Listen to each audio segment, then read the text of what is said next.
arah manapun itu adalah milik Allah, karena alam ini adalah diciptakan oleh Allah. Berarti semuanya yang milik Allah, mau yang di timur, mau yang di barat, mau yang dimanapun itu adalah milik Allah. Menghadap kepada Allah itu tentu yang dimaksud sebenarnya adalah menghadapkan hati kita. Mengapa? Assalamualaikum warahmatullahi wabarakatuh, Sobat Fadil rahimakumullah. Alhamdulillah, kembali berjumpa dengan saya Muhammad Wahidi. Dan kali ini kita akan melanjutkan kajian kita di One Day One Ayah, atau sekarang jadinya One Week One Ayah. Karena mohon maaf, belum bisa melanjutkan setiap hari satu ayat, jadi sementara satu pekan satu ayat. Kita akan masuk kali ini di ayat ke-15. Tapi sebelum itu, untuk Sobat Fuadi yang belum memiliki Mushaf Quran Nahwu Al-Fuadi, silahkan untuk segera milikinya melalui link yang telah kami sertakan di kolom deskripsi. Bisa melalui Shopee, Tokopedia, ataupun langsung direct ke kontak center Ngaji Fuadi. Baik, mari kita langsung saja. Mari kita ngaji Fuadi.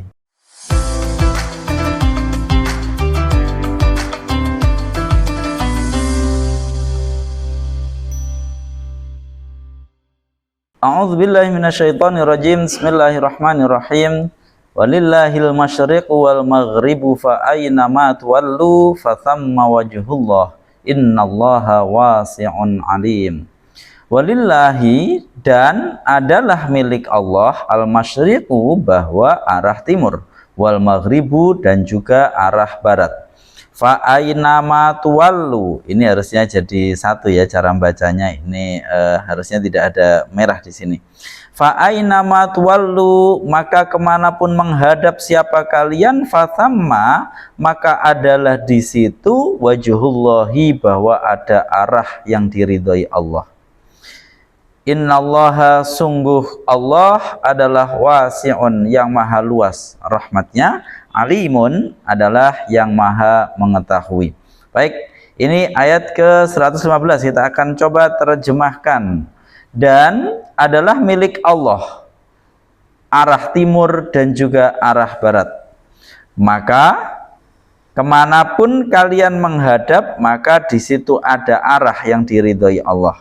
Sungguh Allah adalah yang maha luas rahmatnya, adalah yang maha mengetahui. Baik Sobat Fuadi, alhamdulillah ayatnya cukup pendek tapi nanti maknanya sangat luas sekali. Mari kita langsung bahas kata per kata dengan papan tulis. Baik Sobat Fuadi, walillahi, dan adalah milik Allah, al-masyriqu, bahwa arah timur, wal maghribu, dan arah barat. Wawu di sini adalah kalimat huruf, tentu di sini adalah huruf ataf atau juga huruf isti'naf. Dalam ayat ini kita lihat ini tampaknya huruf isti'naf ya. Hukumnya tentu kalimat huruf adalah mabni. Kemudian lillahi ini adalah susunan berupa jar majrur. Ini ada li, ada lafadz Allah. Lafadz huruf li di sini tentu dia adalah huruf jar, hukumnya adalah mabniun alal kasri, mabni kasrah. Lafadz Allah berarti ini adalah kalimat isim, hukumnya adalah mu'rab, kategori isim mufrad, kedudukan sebagai majrur, dijarkan oleh lam, majrur, i'rabnya harus jar, jarnya ditandai dengan kasrah karena isim mufrad.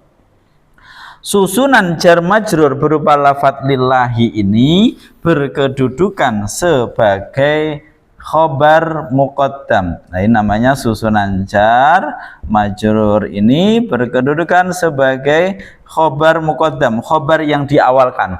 Mana mubtada'nya? Lafadz al-masyriq ya, al-masyriq. Walillahi, dan adalah milik Allah, al-masyriqu, bahwa, berarti ini adalah kalimat isim, hukumnya adalah mu'rab, kategorinya adalah isim mufrad, kedudukan sebagai mubtada muakhar ya, mubtada muakhar, i'rabnya rafa, rafa'nya ditandai dengan dhammah karena isim mufrad. Wal maghribu, wawunya adalah kalimat huruf, huruf ataf, hukumnya mabni. Lafadz al maghribu ini adalah kalimat isim yang hukumnya adalah mu'rab, kategorinya isim mufrad, kedudukan karena ini ada huruf ataf, Berarti kedudukannya ini sebagai ma'tuf, lafadz yang dihubungkan kepada lafadz sebelumnya, yaitu lafadz al-masyriq. Al-masyriq i'rabnya rafa, maka ma'tufnya juga mengikuti rafa.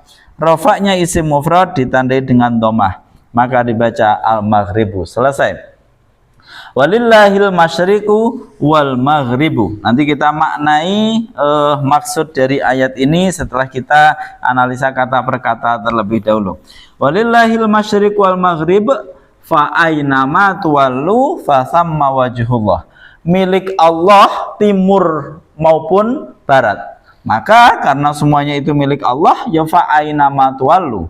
Fa di sini adalah kalimat huruf ataf.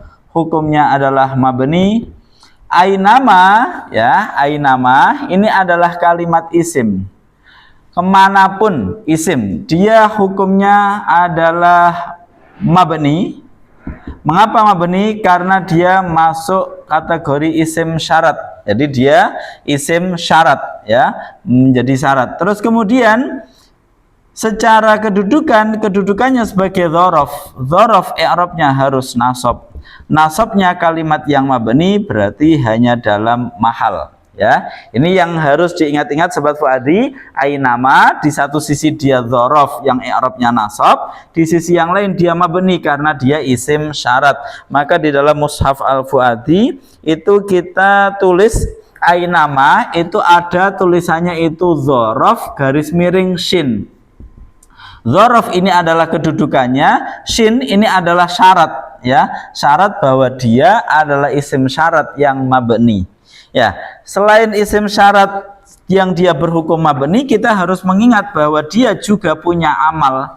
Ya, punya amal. Apa amalnya? Karena dia mengandung maknanya in, dia punya amal bahwa dia nanti bisa menjazmkan fi'il setelahnya. Ya, yaitu sebagai fi'il syarat maupun sebagai fi'il jawabnya kalau ada. Fa'ainama, maka dimanapun, fa'ainama tuwallu, maka kemanapun, ya, menghadapkan siapa kalian semua, ya. Ainama sudah selesai. Tuwallu, ingat ainama tadi isim syarat, berarti dia adalah amil jazim. Tuwallu ini adalah fi'il mudhari'. Fi'il mudhari' hukumnya adalah mu'rab. Kategorinya dia tuwallu bersambung dengan wawu jamak. Berarti kategorinya af'alul khamsah. Kedudukannya apa? Ingat ada amil jazim berupa isim syarat. Berarti kedudukannya dia kemasukan amil jazim. Kalau kemasukan amil jazim, maka i'rabnya harus jazm. Tanda jazmnya dengan apa? Af'alul khamsah, tanda jazmnya dengan membuang nun. Berarti tuwallu ini aslinya tuwalluna, ya. Kemudian nunnya dibuang, maka didatangkanlah alif fariqoh. Ini yang jatuh, yang ditaruh setelahnya wawu jamak. Fa'ainama tuwallu. Terus kemudian tuwallu sudah selesai. Dia kemasukan amil jazim sehingga i'rabnya jazm. Baik, fa inama tuwallu. Ini tadi kita katakan adalah fi'il, maka fi'il harus selalu punya fa'il. Maka wawunya inilah yang berkedudukan sebagai fa'il. Ini adalah kalimat isim yang hukumnya juga mabni karena dia adalah isim dhamir. Kedudukannya sebagai fa'il. Fa'il i'rabnya harus rafa'. Rafa'nya hanya dalam mahal. Jadi tuwallu ini dia adalah fi'il syaratnya ainama, ya, sehingga dia i'rabnya harus jazm karena kemasukan amil jazim. Fasamma, lah, ketika fi'il, ketika kalimat yang menjadi jawab itu tidak layak untuk menjadi syarat, berarti dia harus diberikan kata penyambung, yaitu berupa fa. Namanya fa jawab atau ro bidotun lil jawab. Fa yang menghubungkan kalimat yang digunakan untuk menjawab dengan kalimat syaratnya. Namanya fa jawab atau ro bidotun lil jawab. Fa ini kalimat huruf, hukumnya adalah mabni, ya, mabni fathah. Sama itu adalah kalimat isim. hukumnya adalah mabni karena dia isim isyarah, ya, isim isyarah di sana, sama di sana. Nah, kedudukannya dia sebagai dzaraf. Dzaraf i'rabnya harus nasab. Nasabnya hanya dalam mahal. Nah, ingat di sini dia adalah dzaraf, ya. Dzaraf itu termasuk adalah syibhul jumlah. Lah, sibhul jumlah ini atau dzaraf inilah yang berkedudukan sebagai khobar muqaddam. Berarti fasamma, maka adalah di sana wajhullahi, bahwa ada arah yang diridhoi Allah. Baik, ini kita wajhullah, wajhu, jadi sama, ini adalah dzaraf yang dzarafnya berkedudukan sebagai khobar muqaddam. Mana mubtada'nya? Di sini wajhu, ini adalah kalimat isim, hukumnya mu'rab, kategorinya isim mufrad, kedudukan adalah sebagai mubtada muakhar.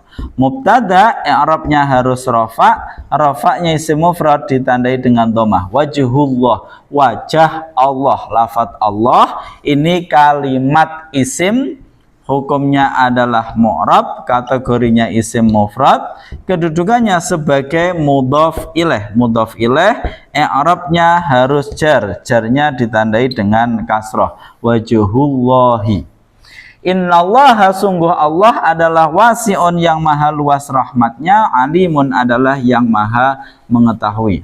Inna, masih ingat dengan kalimat inna? Jika ada kalimat inna, ini dia adalah kalimat huruf taukid yang hukumnya mabni, tapi dia punya amal di mana dia akan memiliki isim dan memiliki khobar. Isimnya i'rabnya harus nasab, khobarnya i'rabnya harus rafa. Maka disebutkan inna punya amal tangsibul isma wa tarfa'ul khobar, menasabkan isimnya dan merafa'kan khobarnya. Maka lafadz Allah berkedudukan sebagai isimnya, i'rabnya harus nasab, nasabnya ditandai fathah karena isim mufrad.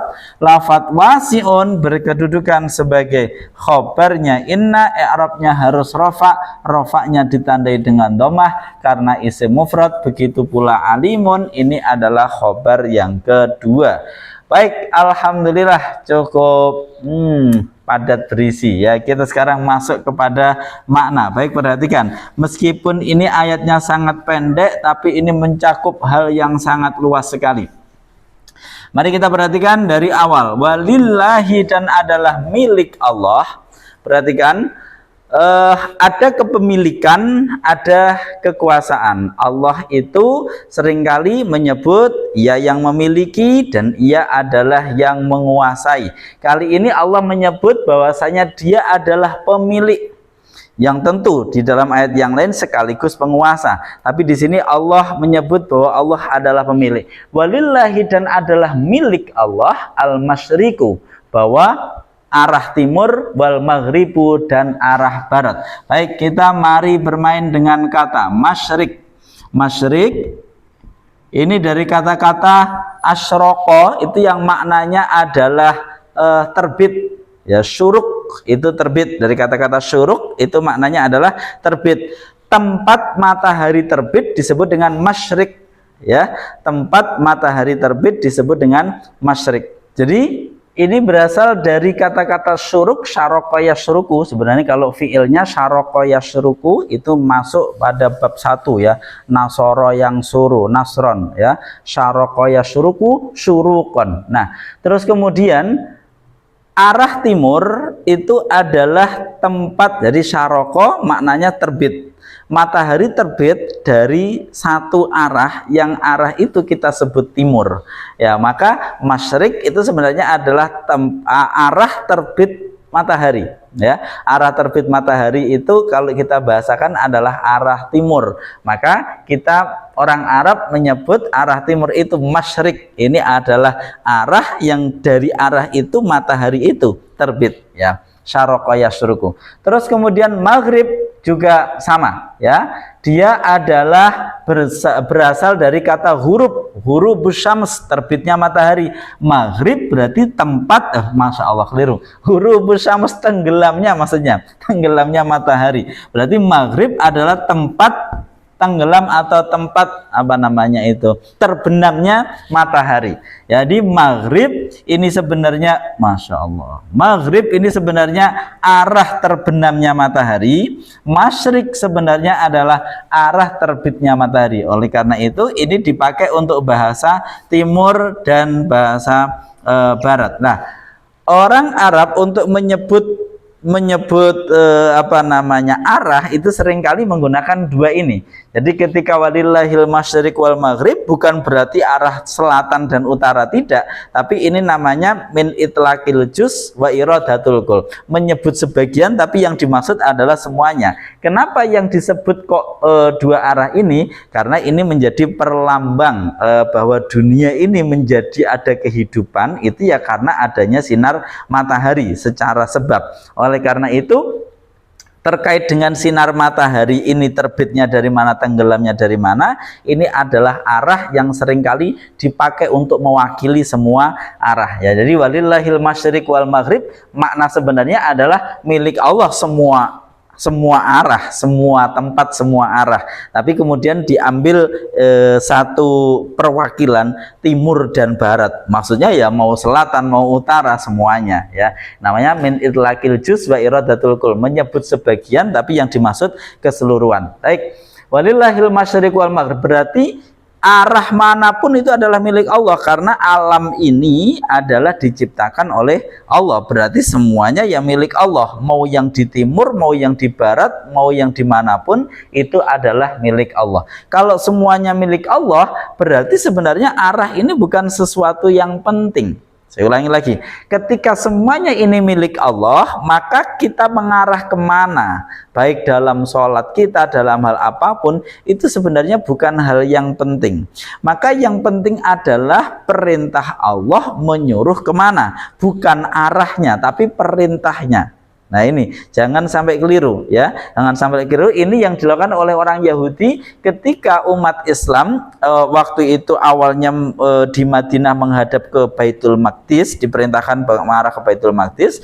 Kemudian suatu saat oleh Allah diperintah mengarah ke Ka'bah ya, ke Masjidil Haram, ke Ka'bah yang ada di Makkah. Lah ini mereka langsung, wah, ini kok dipindah-pindah gimana? Nah ini maka dikuatkan bahwasanya milik Allah semua arah itu, timur dan barat manapun itu semua milik Allah.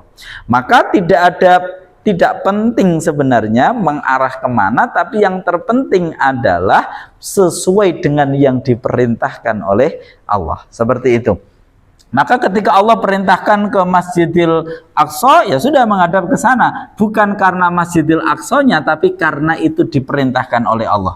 Maka begitu pula ketika kemudian Allah memerintahkan mengarah sholatnya menghadap ke Ka'bah yang ada di Masjidil Haram, maka ya nggak penting lagi tentang arahnya itu, tapi yang penting adalah kita mengikuti perintahnya.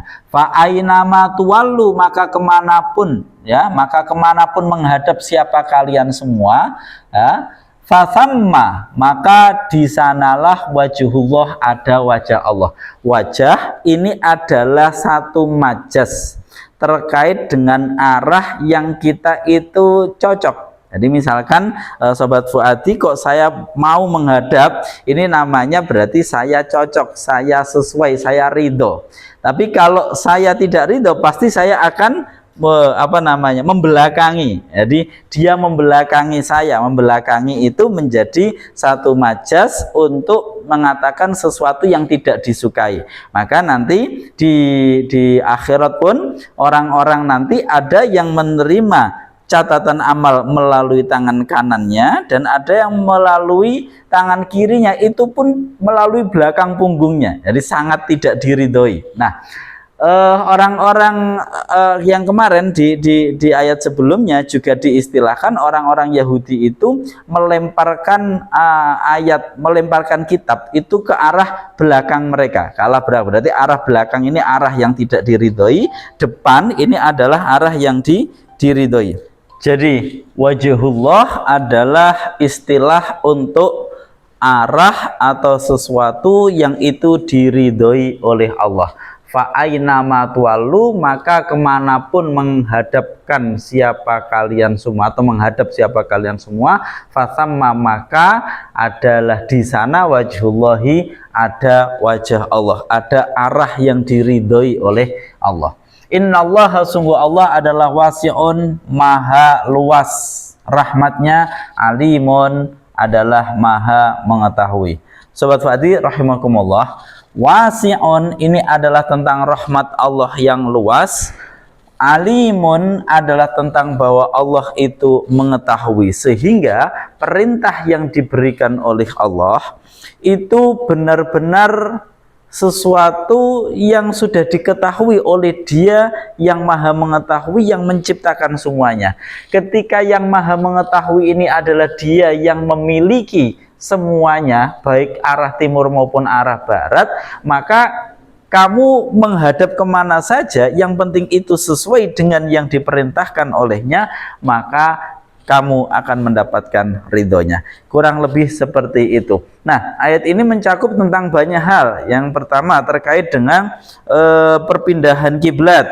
Yang kedua terkait dengan sholat dalam keadaan kita tidak mampu untuk menghadap kiblat dengan sebenar-benarnya. Misalkan sholat dalam keadaan uzur, ya, uzur di perjalanan, itu yang penting ya sudah di awalnya kita sudah menghadap kiblat, ya, terus kemudian berikutnya ya nggak tahu. Sholat sunnah yang di atas kendaraan itu tidak diharuskan menghadap kiblat. Maka itu tadilah, bagaimana kalau tidak menghadap kiblat? Fasamma wajhullah. Nah, terakhir Sobat Fuadi, yang perlu kita ingat adalah bahwa menghadap kepada Allah itu tentu yang dimaksud adalah bukan menghadapkan wajah kita, ya. Menghadap kepada Allah itu tentu yang dimaksud sebenarnya adalah menghadapkan hati kita. Mengapa? Karena Allah ini tidak bersifat materi, sehingga tidak mungkin bisa dihadapi oleh wajah kita yang sifatnya materi. Maka ketika kita menghadap kepada kiblat, makna aslinya adalah tunduk pada perintah Allah yang menyuruh untuk menghadap kiblat. Maka kemanapun yang disuruh, yang penting hati ini adalah berada pada ketaatan, pada apa yang diperintahkan oleh Allah. Itu mungkin yang bisa kita sampaikan pada ayat ini. Walillahil masyriqu wal maghrib, fa aina ma tuwallu fatamma wajhullah, innallaha wasi'un alim. Allah sangat luas sekali rahmatnya, menampung siapa saja yang ia patuh kepadanya. Meskipun mungkin dalam keadaan sholat, dalam keadaan khusus sholatnya kita tidak sempurna, mungkin ada yang dalam keadaan sakit sehingga harus duduk terbaring, ya, menghadap kiblatnya tidak sempurna, tapi asalkan mengikuti semua yang telah dituntunkan, maka fatamma wajhullah. Meskipun sholat di kendaraan yang mungkin tidak benar-benar menghadap sempurna ke Ka'bah, tapi yang penting sudah sesuai dengan apa yang dituntunkan, maka fatamma wajhullah. Termasuk Rasulullah ketika dipindahkan dulunya ke Baitul Maqdis, kemudian diarahkan ke Masjidil Haram atau ke Ka'bah, maka semuanya itu dalam rangka mengikuti perintah Allah, berarti fatamma wajhullah. Demikian, terima kasih. Semoga menjadi pesan yang penting bagi kita, bahwa tidak penting kita berada di mana, menghadap kemana, ya, dalam artian secara luas. Misalkan kita berada di organisasi apa, kemudian kita berada di negara mana, kita sedang bekerja di lingkungan bagaimana, yang penting hati menghadap dan mengikuti semua yang dituntunkan oleh Allah, fatamma wajhullah. Demikian, saya Muhammad Wahyudi. Jika ada kurang lebihnya mohon maaf. Assalamualaikum warahmatullahi wabarakatuh.